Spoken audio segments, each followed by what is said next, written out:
Depuis quelque temps, je voulais vivre une nouvelle aventure, mais cette fois-ci sous une autre forme. Avec sa nature sauvage, brute et préservée, l'Islande a toujours suscité en moi un mélange de curiosité et d'émerveillement.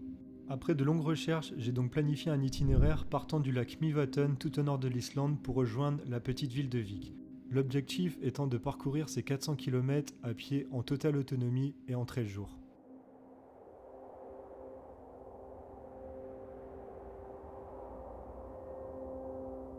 Mais malheureusement, tout ne s'est pas passé comme prévu.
Première matinée, le réveil a été compliqué puisqu'hier j'ai pas mal marché, j'ai dû marcher je pense 12 km en l'espace de 4-5 heures, donc avec un sac rempli de 21 kg, c'était vraiment pas évident.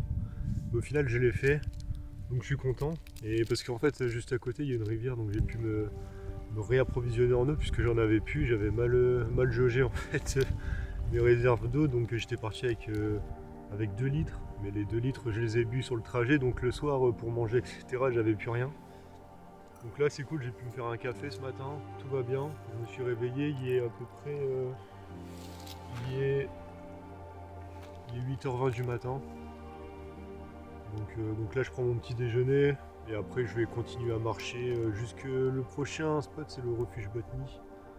Donc je vais voir si j'y passe la nuit, il y en a à peu près pour 6 heures de marche apparemment.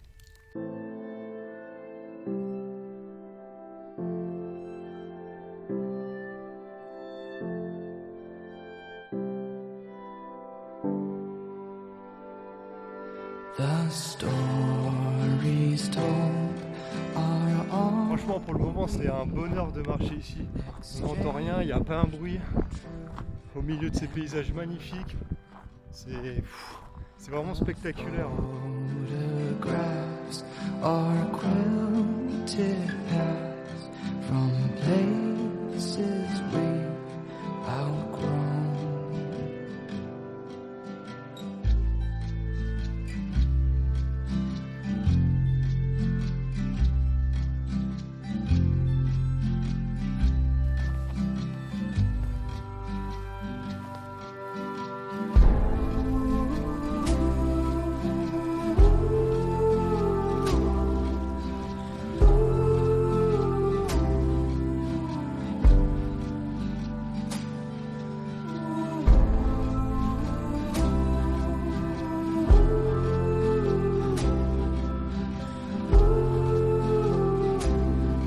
J'aperçois enfin la hutte là-bas, quel bonheur.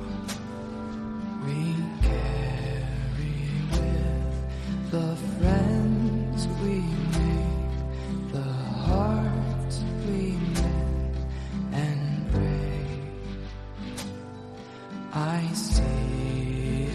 in another way.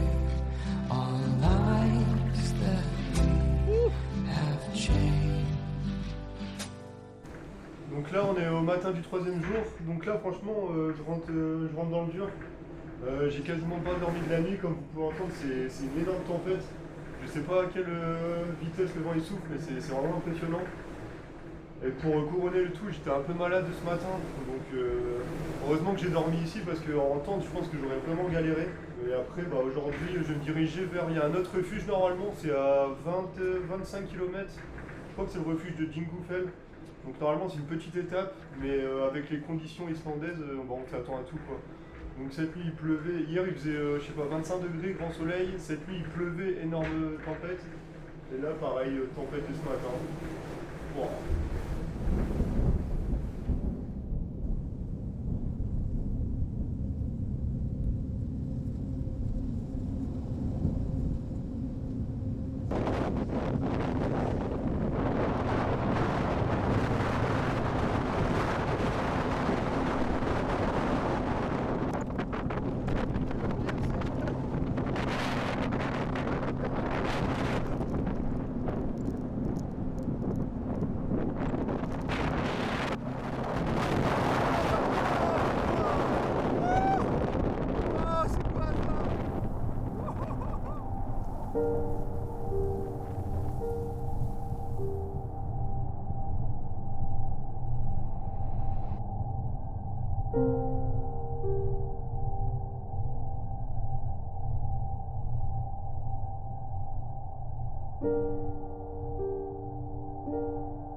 Là je me dirige en direction du camp de base Dreki en passant par le volcan Askja.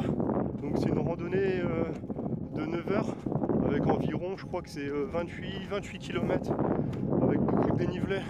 Donc c'est une partie assez physique de mon trek en Islande, enfin une des parties les plus compliquées on va dire. Aujourd'hui les conditions sont bonnes, j'ai pu checker sur mon GPS. Il y a un peu de vent. Il fait un peu frais, mais normalement ça devrait aller pour la journée.